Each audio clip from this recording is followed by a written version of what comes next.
Shalom saudara, mari kita akan mulai prayer, kita berdoa.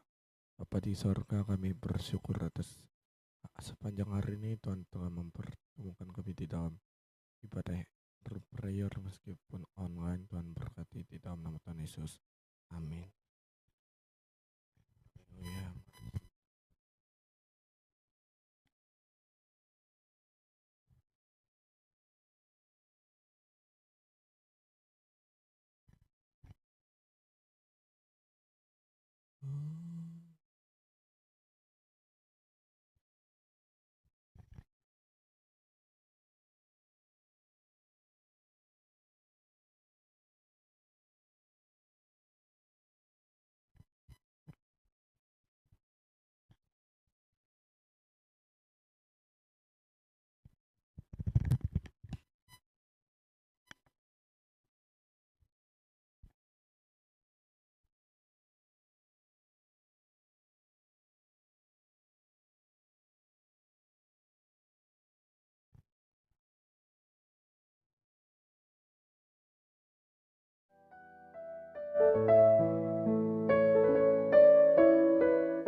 Diam-Mu pimpin langkahku setiap waktu dan berjalan dalam Roh-Mu. Nyatakan Tuhan, nyatakan Tuhan kemuliaan-Mu dan berjalan denganku, karena Engkau besertaku. Sekarang ku berjalan, kami tahu Tuhan, ku tahu Tuhan, pimpin langkahku dengan kasih karunia-Mu. Langkahku setiap waktu berjalan dalam Roh-Mu. Ku tahu Tuhan, pimpin-Mu dan berjalan denganku. Haleluya. Karena Engkau besertaku.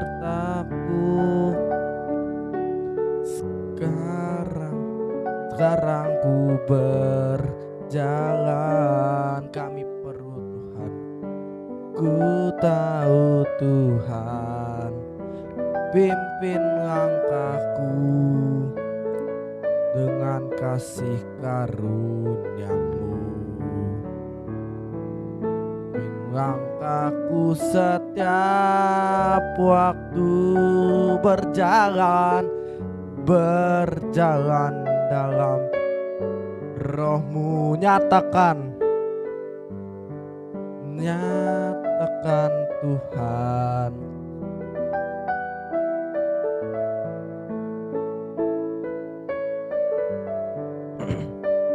haleluya. Katakan, nyatakan Tuhan kemuliaan-Mu dan berjalan denganku. Nyatakan Tuhan kemuliaan-Mu dan berjalan denganku.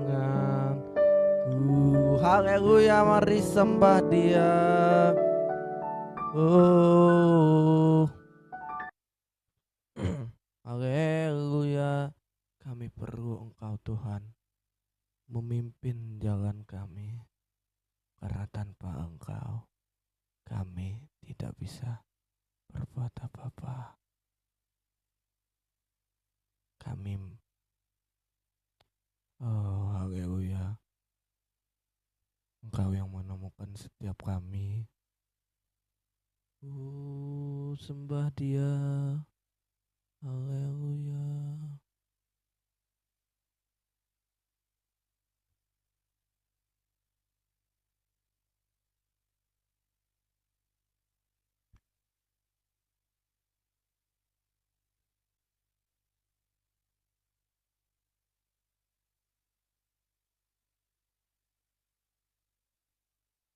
Haleluya.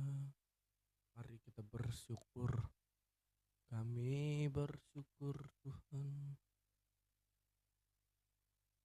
Kami bersyukur Bapa. Oh,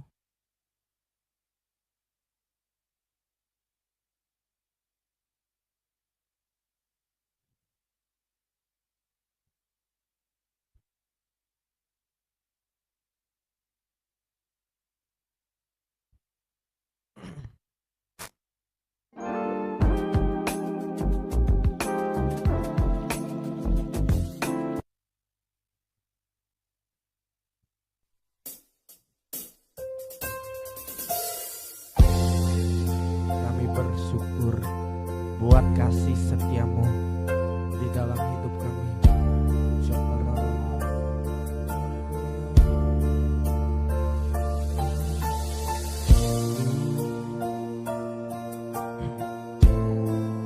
Katakan,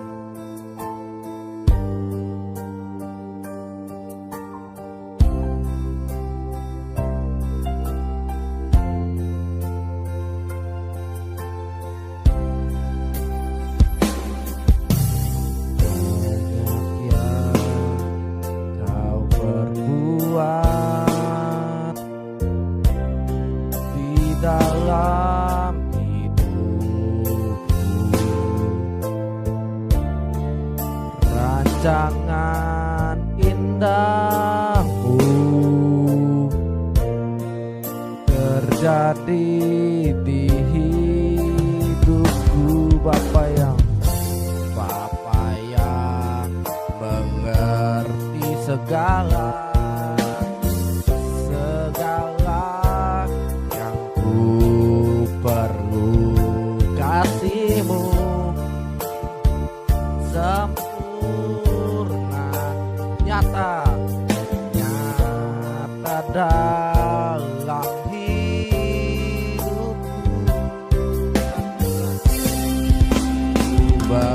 Bersyukur Bapa, ku bersyukur Tuhan buat kasih setiamu di dalam hidupku. Ku bersyukur Tuhan, ku bersyukur Bapa, ku bersyukur Tuhan buat kasih setiamu di dalam hidupku. Ku bersyukur Tuhan.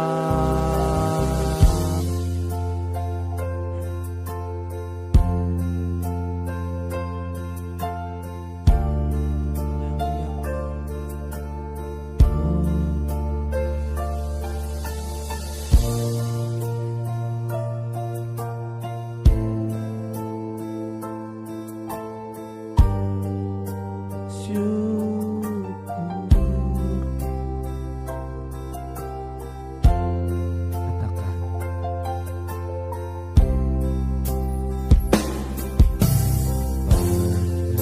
yang kau perbuat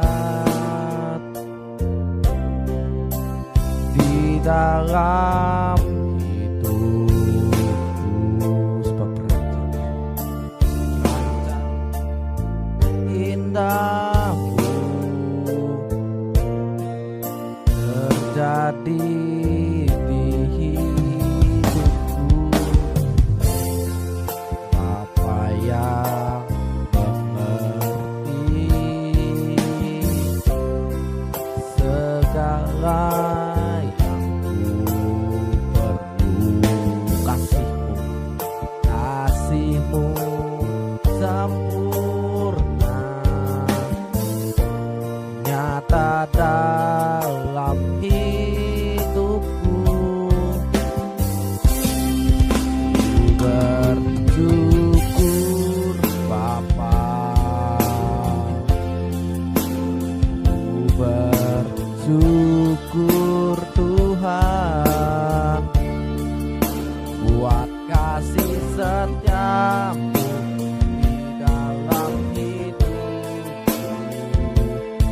bersyukur.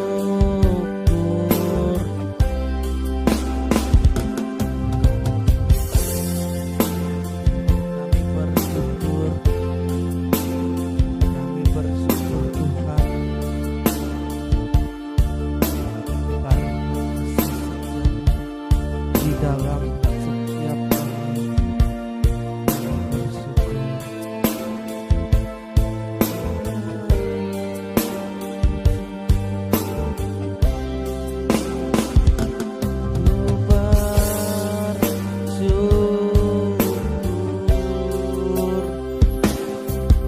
Tuhan, haleluya. Engkau adalah Allah yang peduli, Engkau adalah Allah yang mengerti di dalam kehidupan kami. Tiada satupun yang luput dari pandangan-Mu, tiada satupun yang luput dari tangan-Mu. Sampaikan isi hati-Mu, sampaikan firman-Mu, sampaikan kebenaran dan kebenaran yang memerdekakan hidup kami. Di dalam nama Tuhan Yesus, setiap kita yang percaya diberkati, sama-sama berkata amin. Silakan duduk. Apa kabar?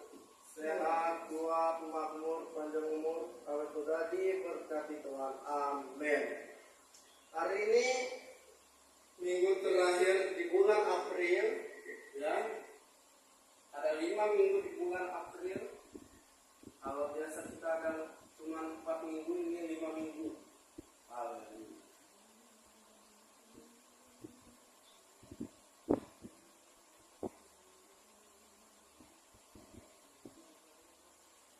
Tenang saya, habis ini kita akan waktu seperti kita akan membahas.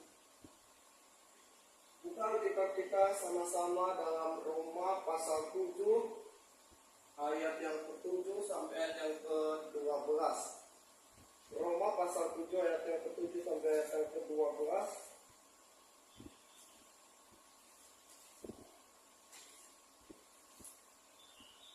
Roma 7 ayat 7 sampai ayat yang ke-12. Satu, kita baca bergantian. 1, 2, 3. Jika demikian, apakah yang hendak kita katakan? Apakah hukum Taurat itu dosa? Sekali-kali tidak. Sebaliknya, justru oleh hukum Taurat, aku telah mengenal dosa karena aku juga tidak tahu apa itu keinginan. Kalau hukum Taurat mengatakan jangan mengingini. Katakan. Tetapi dalam perintah itu dosa mendapat kesempatan untuk membagikan di dalam diriku rupa-rupa keinginan serta tanpa hukum Taurat dosa mati. Daulah umat hidup tanpa hukum Taurat, akan tetapi sesudah perintah itu dosa mulai hidup. Sebaliknya aku mati dari perintah yang seharusnya membawa kepada hidup, ternyata begitu justru membawa kepada kematian. Sebab dalam perintah itu dosa mendapat kesempatan untuk menipu aku, dan oleh perintah itu membunuh aku. Sama-sama. Jadi hukum Taurat adalah kudus dan perintah itu juga adalah kudus, benar dan baik. Siapa yang tidak memiliki dosa? Siapa yang di dalam kehidupannya tidak berdosa? Ada? Ketika kita berkata semua orang berada dalam dosa, apakah inti dari persoalan dosa itu? Karena Paulus jelas berkata, apakah hukum Taurat adalah dosa? Hari ini kita akan membahas tentang apakah hukum Taurat adalah dosa. Jelas, dosa adalah masalah, persoalan adalah masalah hati kita, tetapi dosa hukum Taurat justru membawa kita kepada pengenalan akan dosa. Kenapa demikian?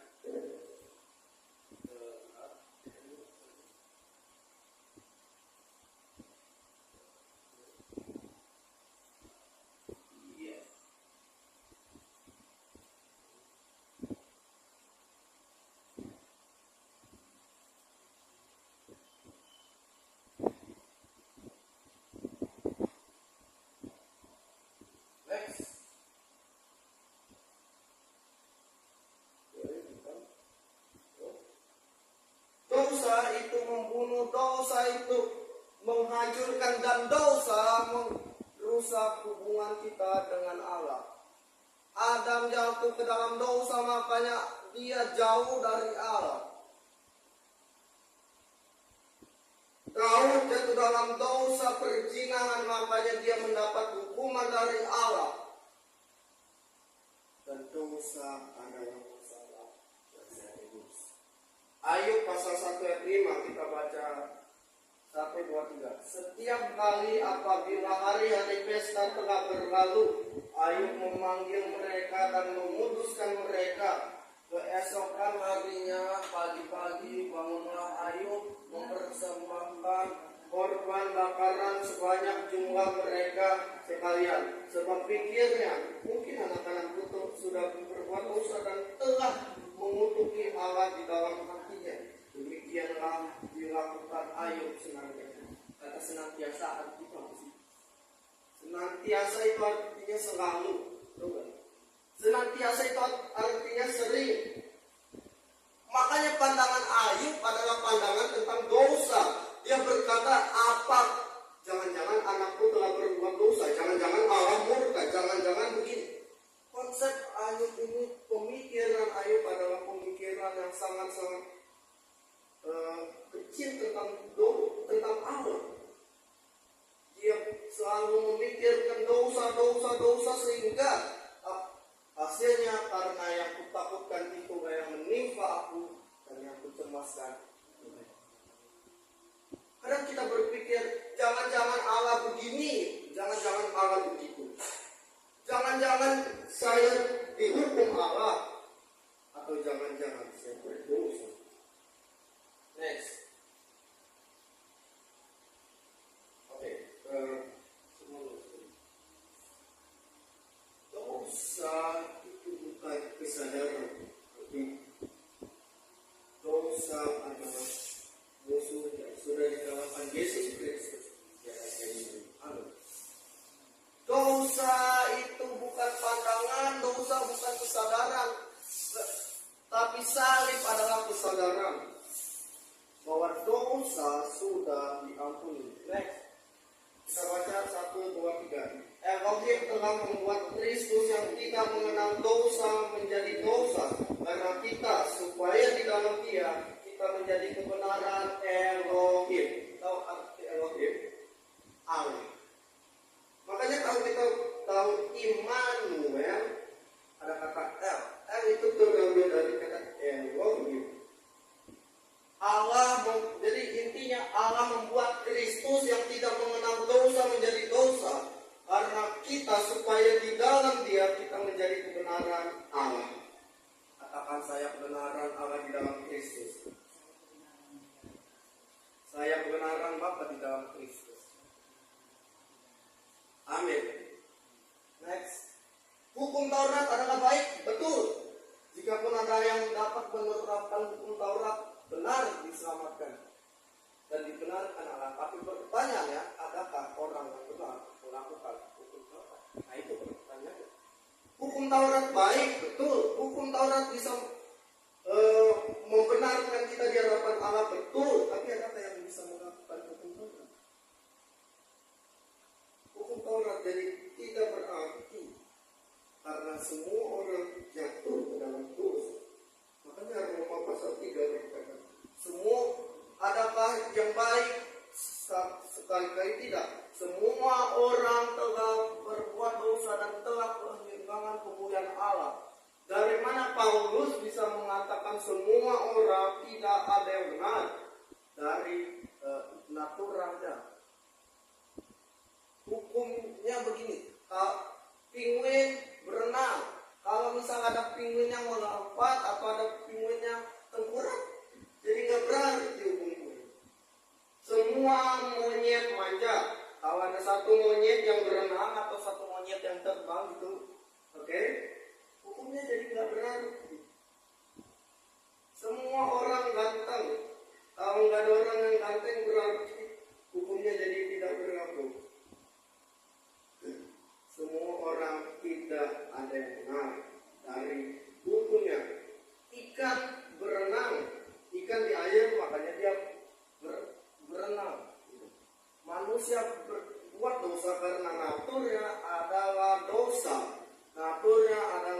manusia berdosa. Pertanyaan, apakah yang akan next? Elohim atau Allah telah membuat Kristus Tuhan yang tidak berdosa menjadi dosa. Apakah Kristus itu orang berdosa? Semua tidak, tapi dia jadikan dosa. Dia jadi terkutuk karena digantung di atas kayu salib. Dalam Galatia 3 ayat 19 berkata, terkutuklah orang yang digantung di atas kayu salib. Artinya kayu salib itu hina, kayu salib itu terkutuk. Dia dijadikan terkutuk supaya kita menjadi Elohim, sama-sama Elohim atau Allah telah membuat Kristus Tuhan yang tidak berdosa menjadi dosa. Apakah Kristus itu orang berdosa? Sama-sama tidak. Tapi dia dijadikan dosa. Dia jadi terkutuk karena digantung di atas kayu salib. Galatia 3 ayat 19. Kenapa hukum Taurat itu mengakhirkan dosa? Jawabannya adalah karena hukum Taurat itu adalah mulia, benar, kudus. Kasih lakukan Allahmu dengan segenap hatimu, dengan segenap kekuatanmu, dan dengan segenap akal budimu. Kasihilah sesamamu manusia seperti dirimu sendiri.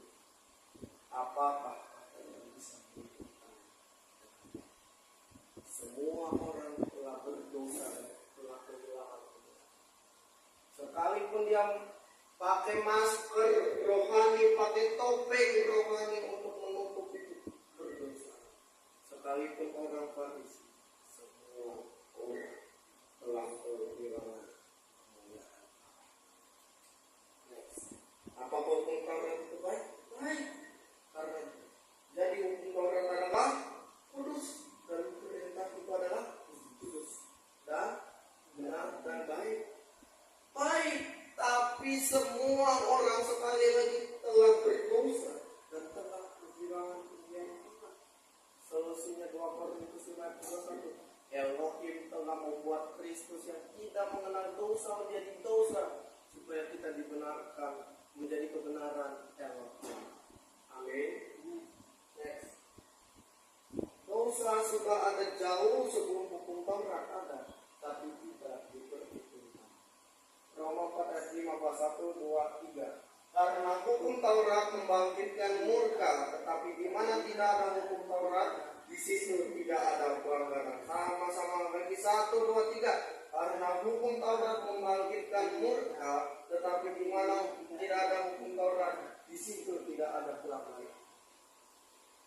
Dosa sudah ada betul, tapi dosa tidak terlalu diperhitungkan karena belum ada hukum Taurat. Bisa jadi kita lihat orang di jalan ngelopot gitu atau melanggar lampu merah, tapi anggap kata di Indonesia masih belum ada peraturan. Itu tidak diperhitungkan, tidak terlalu belum ada hukum yang berlaku sama tidak hukum Taurat belum ada dosa diperhitungkan, tapi tidak dianggap pelanggaran. Tetapi di mana tidak ada hukum Taurat, di situ tidak ada pelanggaran. Dosa sudah ada betul, tapi dosa tidak diperhitungkan. Di mana tidak ada hukum Taurat, tidak ada pelanggaran. Jadi gini, hukum Taurat itu diturunkan ketika karena kesombongan manusia. Tuhan, aku mau apa cuma gini bahwa grace kasih karunia. Gua mau yang lebih, gua mau melakukan. Wah, kayaknya Tuhan. Padahal belum hukum Taurat semua orang itu diberi cuma-cuma. Tapi ketika ada hukum Taurat turun, yang pertama, jangan ada padamu Allah lain di hadapanku. Yang kedua, jangan sujud menyembah kepadanya. Ingatlah dan teruskanlah hari Sabat. Jangan menyebut nama Tuhan Allahmu dengan sembarangan. Dan seterusnya, jangan membunuh, jangan berzina, jangan mencuri, jangan mengucapkan saksi dusta. Kasihilah Tuhan Allahmu dengan segenap hatimu, segenap akal budimu, segenap kekuatanmu. Kasihilah sesama manusia seperti dirimu sendiri. Dari situ timbul dosa muncul jauh sebelum pelanggaran muncul setelah hukum. Next, dosa itu sudah ada sebelum hukum Taurat, tapi dosa tidak terlalu diperhitungkan karena belum ada hukum Taurat. Hal yang sama sekarang, kita tidak berada di bawah hukuman Roma pasal 8 ayat 1 sampai 2. Karena apa? Hukum Taurat telah digenapi dalam diri Yesus Kristus. Dia melakukan hukum Taurat dengan benar, dengan sempurna, karena dia adalah manusia yang sempurna. Dia turun sebagai manusia, tidak 100% kecuali dosa. Dia kudus, dia mulia, dia suci, dia dapat Allah. Dia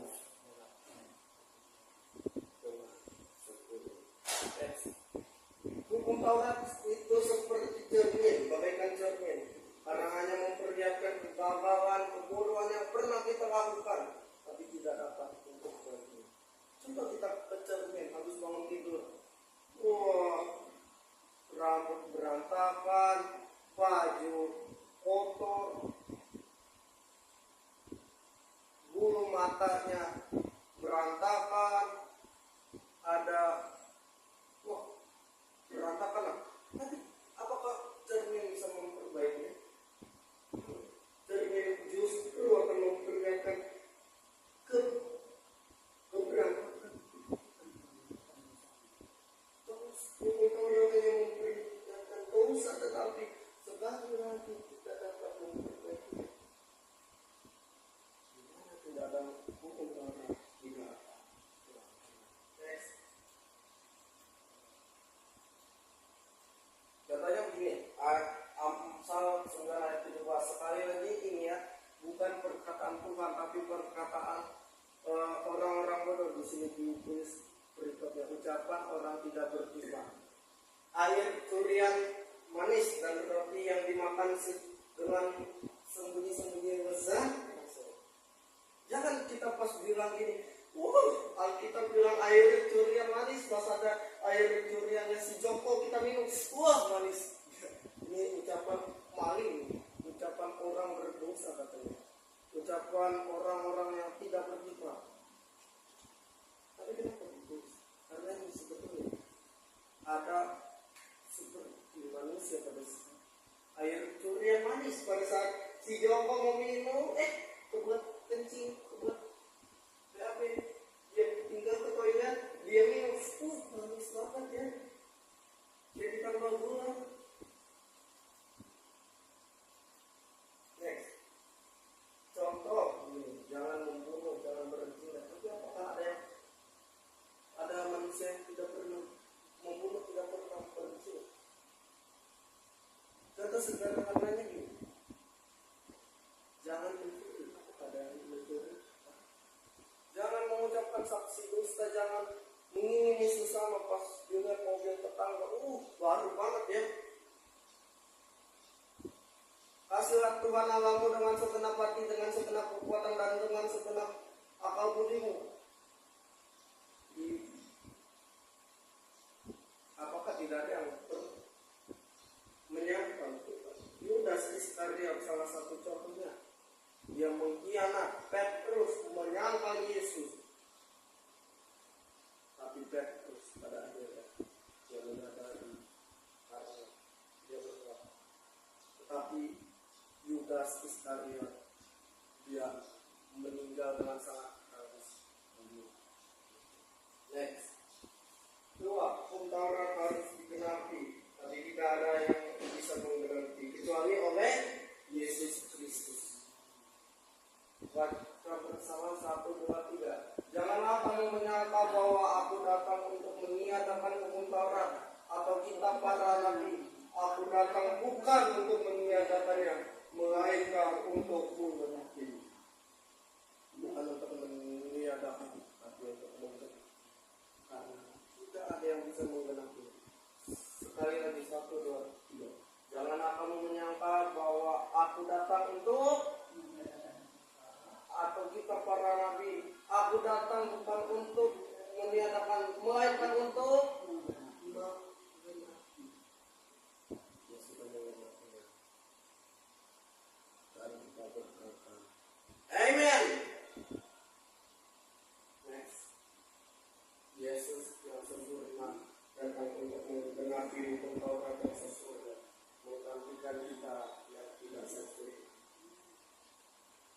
berkata, di dalam kelemahanmu kuasaku bekerja. Ketika kita berlemah, ketika Petrus mulai tenggelam, ketika dia berjalan di atas air, dia berkata, Tuhan, God help me. God help us. God help my family. God help my world.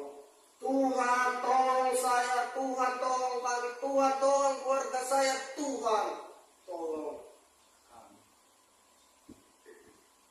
Ketika Petrus memandang kepada salib, ketika Petrus memandang kepada Yesus, badai pun hilang. Tapi ketika Petrus dan teman-teman mengajak Yesus bilang, jika kita mengizinkan Tuhan masuk ke dalam perang kita, badai bisa sampai datang, tapi tidak akan dibiarkan kita sampai terjatuh. Amin. Next. Sebab di dalam Dia dan oleh darahnya kita beroleh penebusan, yaitu pengampunan dosa menurut kekayaan kasih karunia. Dia kaya, Dia mulia. Tuhan yang maha kaya dan maha mulia akan memenuhi segala kebutuhan saudara menurut apa yang telah dilakukan Kristus Yesus. Filipi 4 ayat 19 bagian F ayat.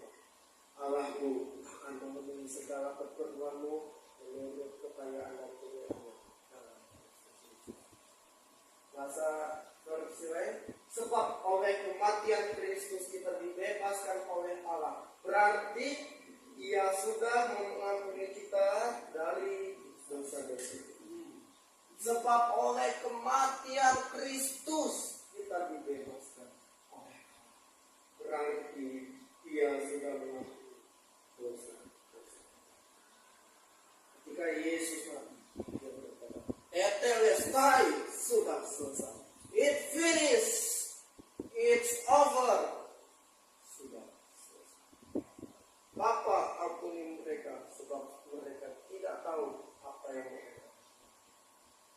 Yesus adalah Sang Kasih Karunia. Sementara penuh hidup kita sempurna, maka dari itu Ia datang untuk menerima kita apa adanya, tapi tidak membiarkan kita apa. Dia akan memenuhi segala keperluan kita menurut kekayaan dan kemuliaan dalam Kristus. Allah peduli, Allah mengerti segala persoalan yang kita hadapi. Tak akan pernah dibiarkannya ku bergumul sendiri, sebab Allah mengerti. Habis itu kita berdoa. 3. Keselamatan adalah kasih karunia. Efesus 2 ayat 8 sampai 10. Sebab karena kasih karunia kamu diselamatkan oleh iman, bukan hasil usahamu, tetapi pemberian Allah itu bukan pekerjaanmu. Jangan ada orang yang memegahkan diri, karena kita ini buatan Allah, diciptakan dalam Kristus Yesus untuk melakukan pekerjaan baik yang dipersiapkan Allah sebelumnya. Gini loh, diciptakan itu ada dua, maksudnya diciptakan dari yang belum ada jadi ada, atau diciptakan dari yang sudah ada menjadi ada. Nah, ini bagian kita adalah diciptakan dari yang belum ada. Kenapa? Karena ku telah mati dan tinggalkan. Kita mati, tapi dibangkitkan dalam diri Yesus Kristus yang menciptakan kita untuk melakukan pekerjaan baik yang dilakukan Kristus. Sama-sama baca bagian kedua 1, 2, 2. Keselamatan adalah anugerah. Kata diciptakan adalah lahir menerima Yesus sebagai Tuhan dan Juru Selamat. Dan keselamatan adalah anugerah. Tuhan itu tidak pernah berubah.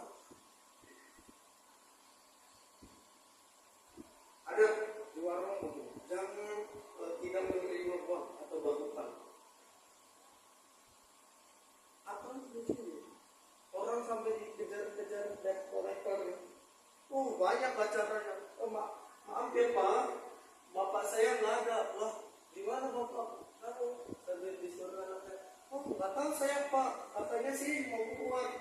Mau tak panggilin Kak. Tapi Tuhan tidak menghubungi. Katakan, Tuhan saya tidak pernah menghubungi. Next.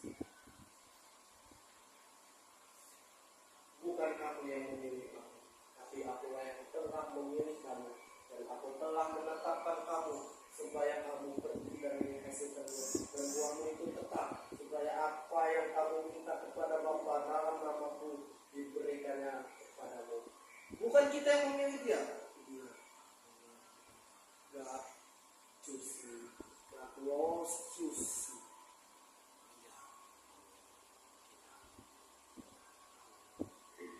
Kita nyanyi lagu Arahku ini.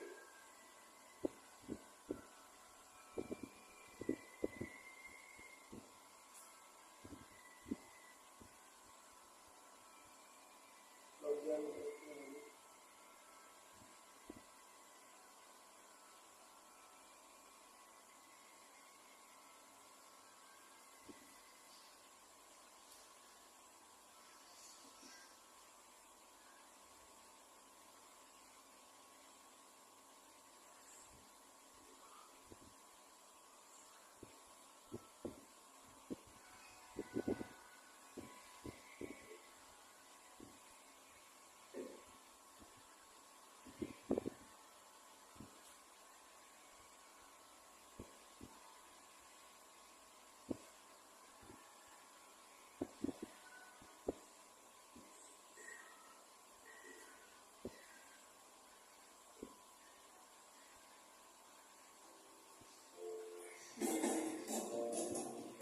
Allah mengerti, Allah peduli segala persoalan yang kita hadapi. Dia adalah Allah yang peduli, Dia adalah Allah yang mengerti.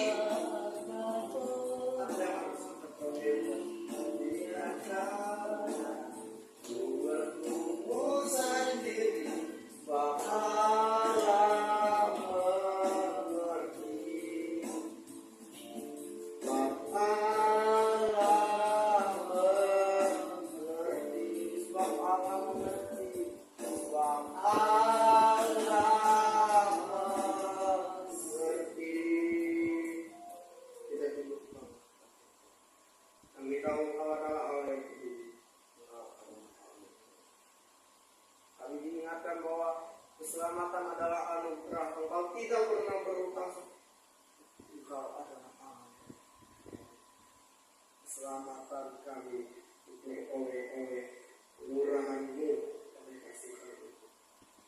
Isi untuk firman-Mu, isi untuk tuntunan-Mu Tuhan, kami berdoa bagi bangsa dan negara kami, di mana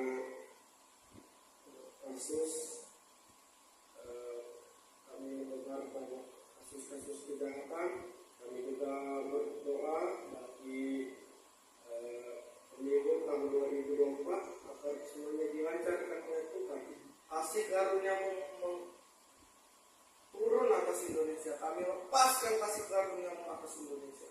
Pengurapan-Mu bagi atas Indonesia. Kami juga berdoa bagi mereka yang sakit oleh pilur-pilur Tuhan Yesus. Mereka sembuh. Baik mereka di rumah maupun di rumah sakit. Tuhan telah menyembuhkan. Bagi hamba-Hamba-Mu yang Engkau tetapkan dimanapun, pendeta, vikaris, penatua, diakon, penginjil, baik WL, singer, multimedia, baik juga pembersih gereja, Tuhan menolong mereka. Tuhan membimbing, memberi tuntunan kepada mereka. Inilah doa yang dan seru kami di dalam nama Tuhan Yesus yang telah mengajarkan berdoa. Bapa kami yang di sorga, dikuduskanlah nama-Mu, datanglah kerajaan-Mu, jadilah kehendak-Mu di bumi seperti di surga. Jangan kami terangkan sikapnya, jangan atas kesalahan kami. Seperti yang